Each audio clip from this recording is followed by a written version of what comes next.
चलो मुंबई, चलो मुंबई, चलो मुंबई, 23 मार्च चलो मुंबई, चलो मुंबई, चलो मुंबई. बांधवांनो, जय मल्हार. आज उपोषणाचा 7वा दिवस. इतिहासाची पुनरावृत्ती होत असते, हा योगायोग आहे. आणि जो धनगर जमातीच्या 70 वर्षातील अन्याय दूर करण्याचा हा जो लढा सुरू आहे, याचा प्रत्येक दिवस, प्रत्येक टप्पा हा ऐतिहासिक आहे. आपण 17 सप्टेंबरला लढा उभारला, मराठवाडा मुक्ती संग्राम दिन. त्या दिवशीच्या बऱ्याच गोष्टी आहेत. आपण उपोषण स्थगित केलं 2 ऑक्टोबर, महात्मा गांधी जयंती. गांधीजींच्या मार्गाने जायचं, शांतीत क्रांती. मुंबईच्या आझाद मैदानात आपण आलो 16 मार्च, मल्हारराव होळकर यांची जयंती. 13 मार्चला मुख्यमंत्री साहेबांसोबत बैठक झाल्यानंतर असं वाटलं की 16 मार्चला हा विषय सुटेल, पण काहीतरी ज्या गोष्टी व्हायच्या आहेत, ज्या घडणाऱ्या आहेत, त्या घडणार आहे. आपले 3 दिवस उपोषणाचे गेले. सर्व बांधवांनी प्रेशर केलं की दीपक भाऊ, आता लोक येत नाहीत, बेजार होऊ नका, आपण उपोषण स्थगित करू. मला माहिती आहे, मी ज्या लोकांसाठी जीवाचं रान करतोय ते माझे समाज बांधव जागे झालेत. मला खात्री आहे की समाज बांधव हा लढा कमजोर पडू देणार नाही. आणि योगायोगानं 4 दिवस सुट्या आल्या. प्रशासनानं परवानगी नाकारली आणि आपण रस्त्यावर बसलो, फुटपाथवर. 23 तारखेला आपण निर्णायक महामोर्चाची हाक दिली. ज्या पद्धतीनं जालन्यात आम्ही बसलो, प्रशासन दखल घेईना, म्हणून प्रशासनाला खबरदार करण्यासाठी 24 सप्टेंबर म्हणजे 8 दिवसांनी आपण इशारा महामोर्चाचं आयोजन केलं होतं. तो इतिहास घडला. उद्या बरोबर माझ्या उपोषणाचा 8वा दिवस आहे. आणि आपण तो इशारा महामोर्चा होता सरकारला की धनगर आता जागे झालेत. धनगरांना कळायला लागलं की 12 वर्षापासून आपली फसवणूक होते. धनगर आता जाब विचारण्यासाठी सज्ज झालाय, हे सांगण्यासाठी इशारा महामोर्चा होता. उद्याचा महामोर्चा हा निर्णायक महामोर्चा आहे. बांधवांनो, शब्द लक्षात ठेवा. मी पहिल्या दिवशी सांगितलं होतं, कोण काय म्हणतंय, कोणाला काय म्हणायचं ते म्हणू द्या. सेनापती पक्का आहे, पक्का. आणि कितीही षडयंत्र रचले, कितीही साम दाम दंड भेदाची नीती वापरली, या सगळ्यांवर मात करत आमच्या लेकरा बाळांच्या कल्याणाच्या दिशेनं आमचा हा लढा सुरू आहे. म्हणून उद्या ऐतिहासिक दिवस आहे.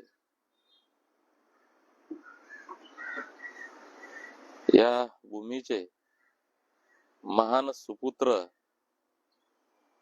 ज्यांनी या देशातील तरुणांना जागवण्याचंच नाही तर पेटवण्याचं काम केलं, त्या भगतसिंग सुखदेव राजगुरू यांची उद्या पुण्यतिथी आहे, बलिदान दिवस आहे, शहीद दिवस आहे. आणि ती काय गर्जना करायची ते उद्या होईल. फक्त मी आपल्याला सांगतोय, दिवस ऐतिहासिक आहे. उपोषणाचा 8वा दिवस आहे. जालन्यात पण 8वा दिवस होता आणि इतिहास घडवला होता तुम्ही. उद्या पण इतिहास घडणार आहे, मला खात्री आहे. फक्त विनंती करतो की या इतिहासाचे साक्षीदार होण्यासाठी मुंबईला या. आपण जालन्याचा इतिहास मोबाईलच्या माध्यमातून, टीव्हीच्या माध्यमातून पाहिला असेल. उद्या प्रत्यक्ष डोळ्यांनी पाहायला या. आणि या लढ्यामध्ये आम्हीही भागीदार झालो.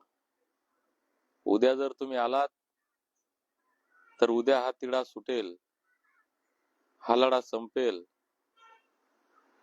उद्या जर कमी प्रमाणात आलात, पुन्हा परवासाठी थांबावं लागेल.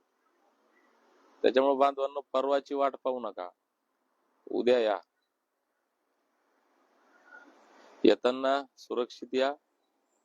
शक्यतो रेल्वेचा, बसेसचा आपण वापर करावा.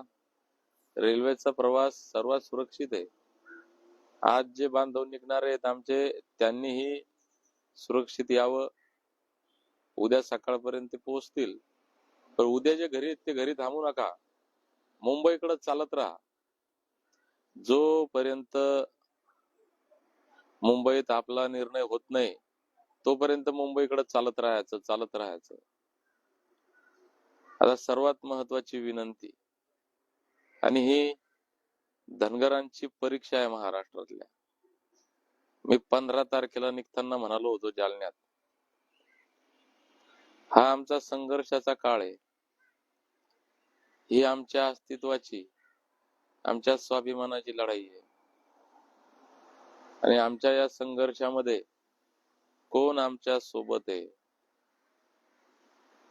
कोण आमच्या सोबत नाही, कोण षडयंत्र करतय, हे ओळखण्याची ही तुमच्या परीक्षेची वेळ आहे भावा.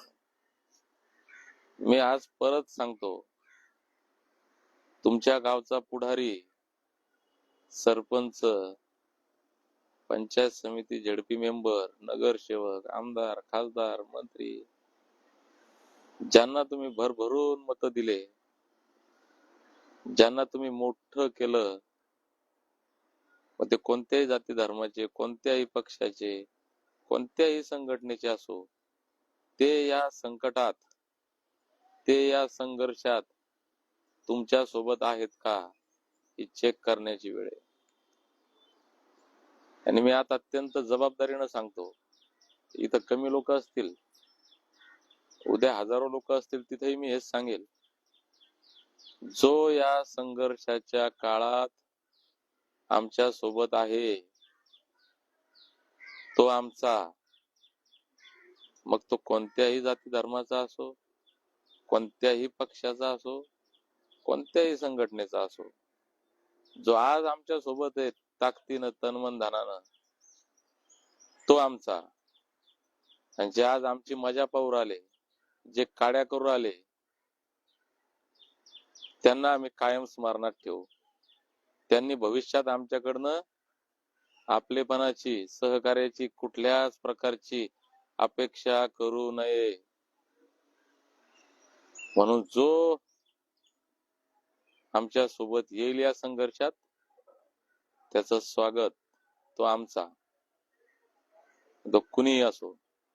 आणि जो आमच्या सोबत येणार नाही, त्याच्या काही अडचणी असतील तर ठीक आहे, पण जो काड्या करल ना, तो आमचा कोण? जो काड्या करल तो कोण? शत्रू. हे बोललं पाहिजे तुम्ही लोकांनी आता. हा, तो आमचा असला तरी आपला शत्रूच आहे. हा. त्याच्यामुळे आता परीक्षा धनगर बांधवांची आहे. आरामात या, सुरक्षित या. मी आहे, हे सलाईन लावली काल, अजून लावल आज, उद्या लावल. तुम्ही जोपर्यंत इथं आहे तोपर्यंत मी आहे. पण भावांनो, निर्णय झाला नाही, मी सांगितलंय, माझ्या हातात फक्त लढणं आहे, निर्णय तुमच्या हातात आहे. इथून सर्टिफिकेट घेऊन जायचं का दीपक बोराडेची डेड बॉडी घेऊन जायची हे तुम्ही ठरवायचंय. त्याच्यामुळे अजूनही तुम्ही घरी बसलेले असाल तर निघा मुंबईच्या दिशेनं. जय मल्हार. जय कोट, जय कोट.